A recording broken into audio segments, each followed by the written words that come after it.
देखो जैसे ये क्वेश्चन करना है, sine inverse x plus sine inverse 2x equal to 2π/3 solve करना है। देखो इसमें ही वही प्रॉब्लम है, अगर हम sign inverse x plus sine inverse y का लगाते हैं फार्मूला, तो देखो उसमें दो कंडीशन है, X square plus Y square lesser equal to 1, दूसरी है X square plus Y square greater than 1। तो दोनों कंडीशन को लेके चलना पड़ेगा। तो हम क्या करेंगे, देखो उस फार्मूले को डायरेक्ट नहीं लगाएंगे। तो क्वेश्चन कैसे करेंगे, देखो ध्यान दो। देखो इसे लिखेंगे sine inverse x equal to 2π/3 minus sine inverse 2x। देखो इसको ऐसे लिखेंगे, इसको इधर ट्रांसफर कर देंगे, ठीक है। अब देखो क्या करेंगे, यहां पर ध्यान दो, इसको हमने ऐसे लिखा।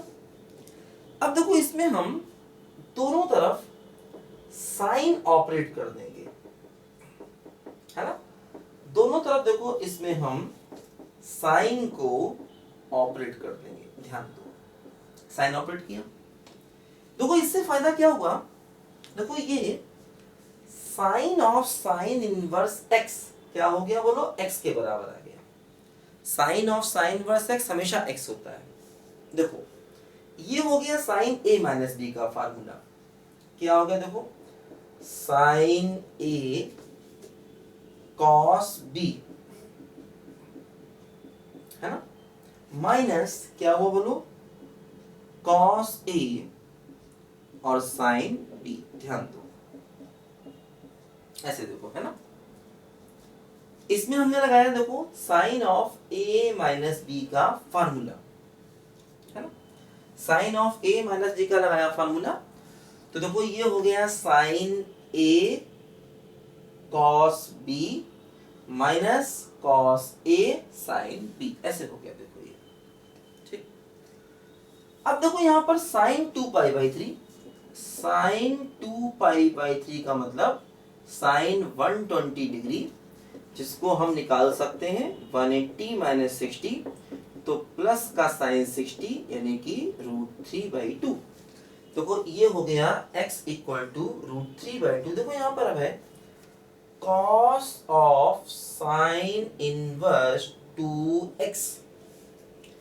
देखो यहाँ पर cos 2π/3, cos 2π/3 का मतलब cos ऑफ 120 डिग्री, इसको भी लिखेंगे क्या 180 माइनस 60, तो माइनस का cos 60 और माइनस 1/2। देखो ये माइनस 1/2 तो प्लस 1/2 हो गया। अच्छा sine of sine inverse x हमेशा x होता है, sine of sine inverse x हमेशा x होता है। अब देखो हमें ये जो यहाँ टर्म मिला है, ये cos ऑफ साइन इनवर्स, इसको जरा देख रहा है, क्या है बोलो, ये cos of sine inverse 2x। देखो इसको कैसे सिंप्लीफाई करें। अब देखो इसका तरीका ये होता है कि अंदर जो साइन इनवर्स है उसे cos इनवर्स से बदल दिया जाए। जो अंदर साइन इनवर्स है देखो उसे cos इनवर्स में बदल दिया जाए, है ना। तो देखो अब यहां पर ये काम इतना आसान तो नहीं है, और टाइम तो इसमें लगेगा ही, है ना। देखो कैसे करेंगे, इस पूरे की देखो वैल्यू चाहिए, ध्यान दो। तो अंदर वाले साइन इनवर्स को cos इनवर्स में बदल देंगे। देखो मैंने आपको बदलने का तरीका सिखाया अभी तक कि साइन इनवर्स को cos इनवर्स में कैसे बदलते हैं, याद है आपको। देखो क्या करना है, देखो ये जो साइन इनवर्स 2x है इसको थीटा मान लो, तो साइन थीटा बराबर 2x/1 हो गया। ट्रायंगल बना लो, ये 2x ये 1, तो अंडर रूट 1 माइनस 4x², है ना। अब देखो यहां से cos निकाल लो, तो अंडर रूट 1 माइनस 4x²। अब देखो यहां पर क्या होगा कि देखो अब थीटा जो होगा ना, थीटा, देखो यहां जो थीटा हम ले रहे हैं ये थीटा होगा -π/2 और π/2 के बीच में, ध्यान दो।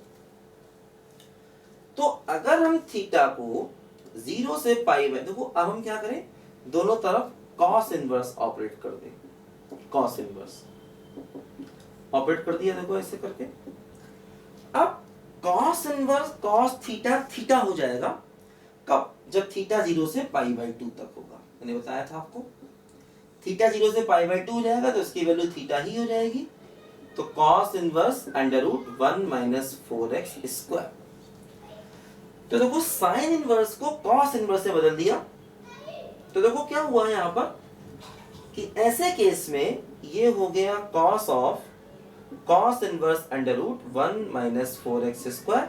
तो cos इनवर्स कैंसिल हो गए under root 1 minus 4x square, क्योंकि cos इनवर्स x हमेशा x होता है।